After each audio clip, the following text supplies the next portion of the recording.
Атикус партнерстай байгуулсан 1.9 сая долларын тухай мэдээлэл өгөөч. За тэр бол орд бас судлаа мэдээлэл үлээ шүүхт өгч байгаа. Орлогын хувьд ер нь юу байсан шүү дээ. Тэр чинь тухайн үед нэг баахан бужигнаа болоод та нар анзаараагүй болохоос биш.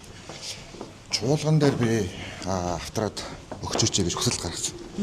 Тэгээд намайг хоцорсны дараа л надад өгсөн шүү дээ. Тэгээд би тэрийг буцаагаад вебсайтн дээр нь тавьсан байна шүү дээ. Эрдэс соёлгоогоос яагаад ингэж Монгол хаан жүжиг санхүүжүүлэх мөнгийг гаргаад тэрийг нь одоо 18 сая долларын асуулт авчихсан юм байна.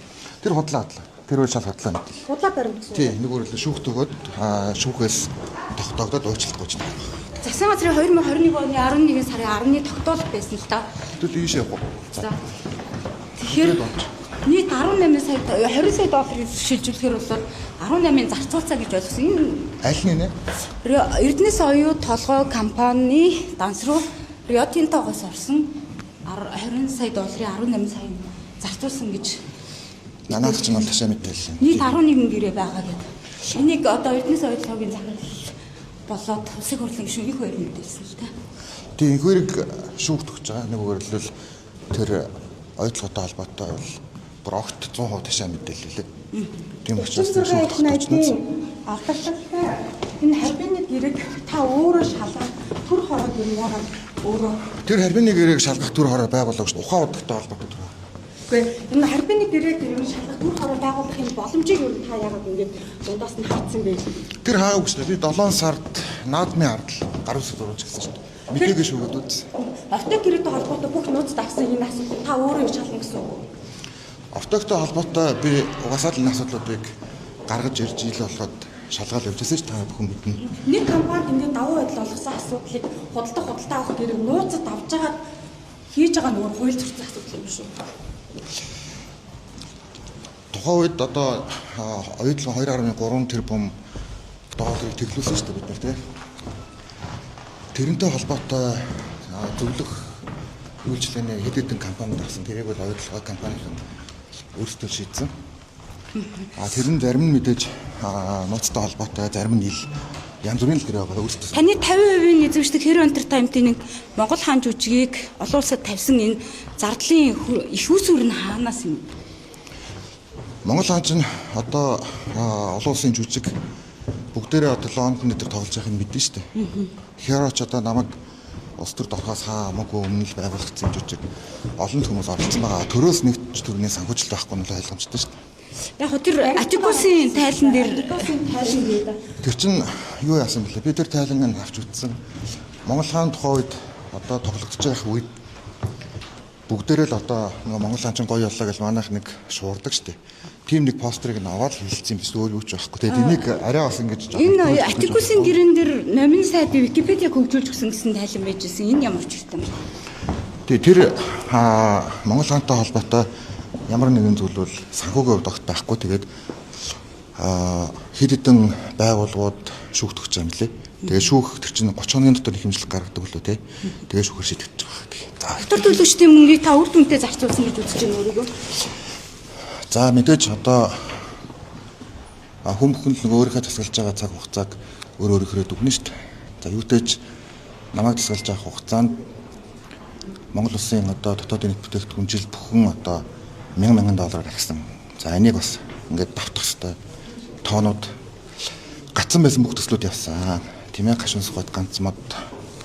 За дээрэс нь олон жил яригдсан Ороногийн гэрээ зам Эрдэнэбөрөнгийн усан цахилгаан станц гэдэг одоо ингээд цаашлаад ийм төслүүдэд явууласаа л гэж одоо бид бодож байгаа. Тэрнээс биш ингээд асуудлуудаа их хурл баталчаал өөртөө нэг ийм улс төрийн асуудал болонгот тал талаас нь тайлбарлаад энэ нь тэгээд нөгөө Монголд явандаа үлээтгэх хөрөнгө оруулагчд үлээтгэх ийм зүйл битгий болчихсоо гэж. Хоёрын гишүүний одоо тухай сөрөг мэдээллийг таныг мөнгө тавьж төвч нийтлүүлсэн гэдэг мэдээлэл. За тийм зүйл юу болох вэ? Тэгээд одоо ер нь яг одоо хүн амны хэрэгт хүртэл ингэж хамаагүй гүтгдэг болсон байна. Тэр чинь ноцтой асуудал шүү дээ. За гинт нэг юм хууц цаас авангуудаа тэрийг одоо ингэсэн байна гэдэг ингээд сэвдэг энэ үл их ноцтой асуудал. Тэгээ яг би нэг зүйлийг бас яг та хоёрт таарчлаа би хэвлэхэндээ ер нь яг уулзна гэж бодоод явж байгаа. Гэхдээ ийм зүйл дундуур бас ингээд нэг тэр бүрийн юм дээр тайлбар хийгээд авах би дургуй шүү дээ. Зүгээр нэг бодогдож байгаа бол би ер нь нэг юм ташаа янз бүрийн мэдээллийг ер нь хідэж нэг тоож байгаагүй. Бэзэж хөвлийнх рүү уцтаад эсвэл гоншгоноод тийм ээ. Эсвэл энийг ингэжэж тэгжэж гэжсэн тохиолдол ер нь надад бараг байхгүй шүү дээ. Одоо яг би зүгээр бас нэг зүйл нь одоо ч саяных ч юм уу юм мэдээллүүдийг нөгөө шүүхт өгөөд үнэн зөвийг нь яг эцлэж нотлохгүй бол одоо бас болохгүй байгаа. Тийм учраас ийм мэдээллүүдийг бол шүүхт хандж байгаа гэдгийг бас хэлээд энийг одоо нөгөө ерхий сайд байх үед одоо энийг нэг тийм шүүхт төглөөр хүмүүс бас жоохон буруу ойлгодог гэсэн. Тэгээ одоо намайг бас зөвөр ойлгоно гэдэгт л итгэж байна. Авилгатай тэмцэх газар та хоёр шалгаж байгаа үнэрсний асуудлаар. Дээрэс нь бодийн гэрээнүүдийг яагаад нууцад авсан юм бэ? Бодийн гэрээ чинь юу шүү дээ. Би санаж байгаа бол нүүрсний сонсгол дээр бодийн гэрээг л хил болгоё гэж сонсголыг хийсэн шүү дээ. Бодийн гэрээтэй холбоотой асуудлыг хил болгохыг би байнга л шаардаж байгаа. Тийм ээ. Тэр чинь би сая юунд хэсэж төрийн байгуулалтын байнгын орон дээр нууц давна гэдэг бол тендерийн хуулийг одоо халгасаж хийдэг ийм процедур байдаг. Дахиж ийм зүйл бол байж болохгүй гэж тэрийг одоо таслан тасалсан. Тийм учраас тэр бодиттой холбоотой гэрээг бол ил болох хэвээр. Ер нь бол цаашаа үндэсний аюулгүй байдлын зөвлөл одоо нууц давч ийм том хэмжээний бүтээн байгуулалтын ажлуудыг бол засгийн газрын урдуур оржуул хийж болохгүй гэдэг ийм байр суурьтай байгаа. Тэр зүйлүүдийг одоо ингээд тал талаас нь яриад яг манайх юу юм бид энийг аль одоо нүүрсний яг тэр нөгөө сонсгол болж байгаа үеэр бид нар бүгдийг л хил болгосон шүү дээ. Тэгэнгүүт яг тэр нь одоо ингээд мартагдаад тэр үед ил болсон материалуудыг зүгээр саяны энэ нөгөө намын даргын сонгол монгол гэх юм дундуур жоохон божигнуулаад зэгтгүүл ингээд мэдээлээд күтгээд байгаа болохоос биш. Тэр нь нэг тийм ил юм байхгүй. Тэр харвины гэрээч гэсэн тэр ерөөсөө нууц юм юуч байхгүй шүү дээ. Тэр чинь зүгээр юу байгаа. Хоёр талын засгийн газрын гэрээ учраас айл нэг талдаа урьдчилж мэддэхгүйгээр одоо 3 дахь этгээд задруулж болохгүй гэдэг зүгээр юм ёс зүйн эдикийн л ийм одоо асуудал байгаа болохоос биш. Тэрийг нууцсны тэр зүйл. Гол нь яагаад юм алдагдaltaй 36 их нэт гэдэг бол алдагдaltaй биш дээ. Энийг зүгээр яг буруу тайлбарлаад байгаа. Манайх чинь юутай нүүрсний биржээр зардаг нэг үнэтэй. За энэ бол нөгөө Баяннуур дээр байсан одоо бутархаа ийм одоо тий замбраагүй худалдаа авалтыг зохицуулах ийм агуулгатай. За дээрэс нь манайх урт хугацаагаар хийдэг үнэтэй. Одоо тэрэн дотор Чалкогоос ахуулаад тэр Жаю гэдэг одоо 5-6 компани ийм явж байгаа. Яг энэ үнэтэй адилхан дордуулахгүй үнээр одоо өнгөрсөн хугацаанд ингээд гатсан алдагдлаа биднэрт хэмжлэхгүй бай. Тэр нөгөө өмнө хугацаанд хийсэн урт хугацааныхаа гэрээтэй үнэн одоо дордуулахгүй байгаа ч л гэдэг шаардлага ихтэй зэн газар тавьсан. Та нарын очиод элчин цайдын яамнаас нь ч юм уу асуухгүй. Чалкогоос үнийн дүн бүр хэд дахин баг таа. Үгүй. Чалко болон одоо өмнө нь хийгдсэн үнийн дүнгуудээс Чалко гэхгүйгээр биш тэр чинь юу байгаа. 4 ийм компани ийм одоо урт хугацааны гэрээ байгаа. Ер нь цаашдаач манайх урт хугацааны нэг одоо гэрээтэй биржийн нэг үнэтэй л байна гэсэн үг. Тэгэхээр хятадын одоо том төрийн өмчт компаниуд бүгдээрээ л одоо ийм урт хугацааны гэрээгээр л хийгддэг. Тэр нь одоо хаа байсан 2008 9 он. Ер нь яг энэ Чалко болон бусад ийм урт хугацааны үн яагаад бий болцсон бэ гэхээр манайх чинь юу асан штэ нэг нам нь 1.5 сая төгрөг амлана гэдэг их орны шиг гэдэг. Нөгөөдгөө нь Эрдэнийн хувь гэдэг 1 сая. За тэгээд энэхээр дарга нийлүүлээд бүгдийн нөгөн гэдэг 2.5 сая ч болчдөг билүү.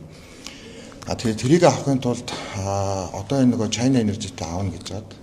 China Energy-г мөрөөд Чалкогоос 200 хэд жилийн 1 сая долларын урьдчилан авчдаг. Тэгээд хүн бүхэнд нөө 1 сая төгрөг өгөөд тэрнийгээ одоо бүх нийт иргэдтэй хуваагаад 1072 гарсан. Одоо яг ингээд шүүмжлээд байгаа ч юм уу хүмүүс маань өөрсдөө тэр үед хийсэн гэсэн үг шүү дээ. Тэгээд зүгээр та тэрийг аваад гаргаад үзчихвэл энэ маш энгийн юм ойлгомжтой асуудал. Харин ч саяны энэ одоо China Energy-тэй хийсэн энэ гэрээгээр 5-7 лицензийг нь 30 жилээр одоо 2 удаа шилжүүлээд 60 жилээр лиценз болон операторыг нь ашиглах эрхээс одоо татгалзуулж чадсан. Хоёрдугаарт энэ дунд MMC орсон байсан буюу MCS.